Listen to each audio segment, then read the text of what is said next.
को पता ही है फ्यूचर ओरिएंटेड बिजनेस के बारे में। फ्यूचर ओरिएंटेड बिजनेस मतलब आप सभी लोगों को पता है कि इस प्रकार के बिजनेस है जो कि हम कह सकते हैं कि अगर इनको प्रॉपर तरीके से अगर एग्जीक्यूट यहाँ पे किया जाए, एग्जीक्यूट मतलब देखिए कंपनीज तो करना चाहती है, प्लस उसी के साथ साथ सरकार की भी रिक्वायरमेंट यहाँ पे रहती है, क्योंकि ये बिजनेसेस पहले एग्जिस्ट नहीं हुआ करते थे।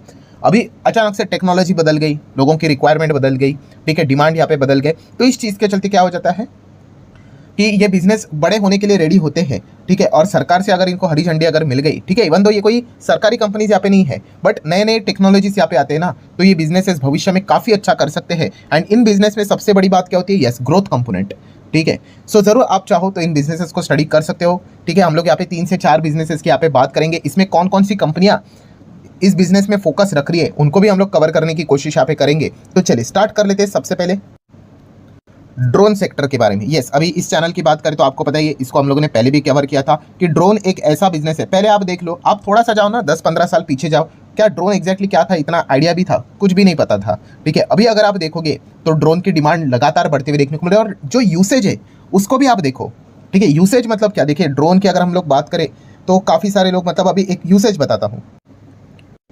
तो दोस्तों आप देखते हो ऐसे बहुत सारे सेरेमनीज होते हैं, ठीक है। आईपीएल की बात कर ले तो इस प्रकार के आप लोगों को, यस, जो एंटरटेनमेंट वाली चीज़ें जो देखने को मिल जाती है, लाइटिंग देखने को मिल जाती है, वो किससे होती है, ड्रोन से ही होती है, ठीक है। तो वहाँ पे ड्रोन का ज़बरदस्त इस्तेमाल होता है, ठीक है। उसी के साथ साथ अगर हम लोग यहाँ पे बात करें तो ड्रोन के ऊपर कैमरा फिट यहाँ पे किया जाता है, उसके अलग अलग इस्तेमाल होते हैं, सर्विलेंस के लिए इस्तेमाल किया जाता है, ठीक है। सो ये एक ड्रोन का अच्छा इस्तेमाल है। देन अगर हम लोग बात करें ड्रोन का लॉजिस्टिक के लिए, सामान इधर से उधर लेके जाने के लिए ज़बरदस्त मैसिव लेवल पे इस्तेमाल होता है, ठीक है। सो मतलब आप देख सकते हो कि एक प्रोडक्ट है पर उसके मल्टीपल यूजेजेस हम लोग को देखने को मिल जाते हैं। देन अगर हम लोग बात करें मैपिंग के लिए, काफ़ी सारे कंस्ट्रक्शन साइट की बात करें, माइनिंग साइट की बात करें, तो वहाँ पर भी अगर आप चेक करोगे तो ड्रोन का भारी मात्रा में इस्तेमाल होते हुए देखने को मिल जाता है। एंड उसी के साथ साथ डिफेंस सेगमेंट की बात करें दोस्तों, जैसे जैसे टेक्नोलॉजी बढ़ती है तो आप सभी लोगों को पता है डिफेंस में भी उसका समावेश यहाँ पे किया जाता है।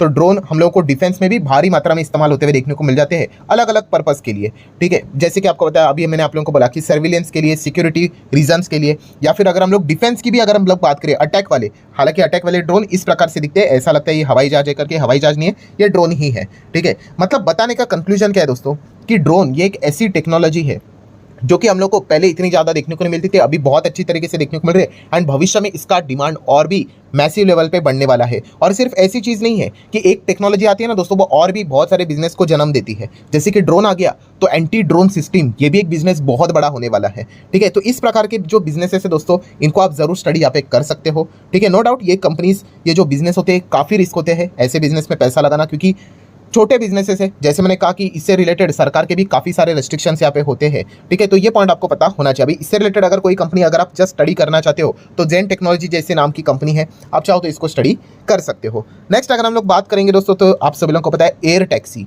यस, एयर टैक्सी कॉन्सेप्ट की अगर हम लोग बात करें, ठीक है, इसको भी भारत में लाने की कोशिश यहाँ पे की जा रही है। इनिशियल स्टेज पे हम लोगों को ऐसा लगेगा अरे ये तो नहीं चलेगा करके, हो सकता है चले ना चले, वो तो बात की बात है, बट यस, ये new technology, new age business, future oriented business, ये इसी प्रकार के हम लोग को देखने को मिल जाते हैं कि जिसकी कल्पना हम कर ही नहीं सकते। ऐसा लगता है कि अरे नहीं यार ये तो नहीं चलेगा करके, ठीक है। बट बाद में अगर चीज़ें अगर एक्सेप्ट होना अगर स्टार्ट हो गई तो ये बिजनेस काफ़ी अच्छा कर सकते हैं। तो एयर टैक्सी की बात करें तो पहला कॉन्सेप्ट हम लोग को देखने को मिला था जब दिल्ली से गुरुग्राम जाना आने के लिए 2 से 3 घंटे लगते हैं, केवल 7 मिनट में वो काम हो जाएगा, ठीक है। तो ये कॉन्सेप्ट एयर टैक्सी का इंडिया में पहली बार इंट्रोड्यूस यहाँ पे किया गया था इंडिगो के द्वारा, ठीक है। मतलब वो लाने की कोशिश यहाँ पे करेंगे। एंड सिर्फ ऐसा नहीं कि मुंबई, मतलब देखा गया तो दिल्ली गुरुग्राम की बात हो रही है, उसी के साथ साथ मुंबई सिटी की बात की थी, बेंगलोर सिटी की भी बात की थी कि अगर अच्छा खासा एक्सेप्टेंस मिला तो एयर टैक्सी की शुरुआत यहाँ पे हो सकती है करके, ठीक है। अभी होगा नहीं होगा वो बात की बात है, क्योंकि उन्होंने भी बोला कि सबसे बड़ा अगर चैलेंजिंग पार्ट है तो वो है सरकार की ओर से। सरकार ने बहुत सारे, मतलब डीजीसीए की बात करें, उन्होंने तो सोचा भी नहीं होगा कि ऐसा कोई कॉन्सेप्ट यहाँ पे वो लाने की कोशिश करेंगे,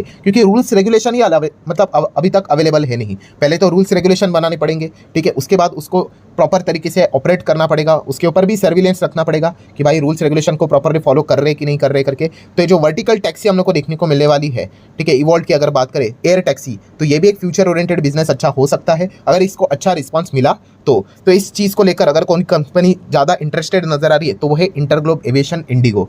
ठीक है, इस वक्त के इंडिगो के नंबर तो काफ़ी वाहियात देखने को मिले थे, सीधा कंपनी घाटे में चली गई थी। बट यस, इस एक फ्यूचर ओरिएंटेड बिजनेस में कंपनी का ज़्यादा फोकस नजर आ रहा है, कंपनी पैसा इन्वेस्ट करने के लिए रेडी है। 2026 तक इनका शॉर्ट टर्म का टारगेट है कि पहली एयर टैक्सी वो स्टार्ट करेंगे करके। प्रैक्टिकली कितना कर पाते हैं कि नहीं वो तो देखने वाली बात होगी। कंपनी ने यही बोला है कि सबसे बड़ा चैलेंज है रेगुलेटरी अप्रूवल्स। ठीक है, तो ये एक देखने वाली बात जरूर रहेगी।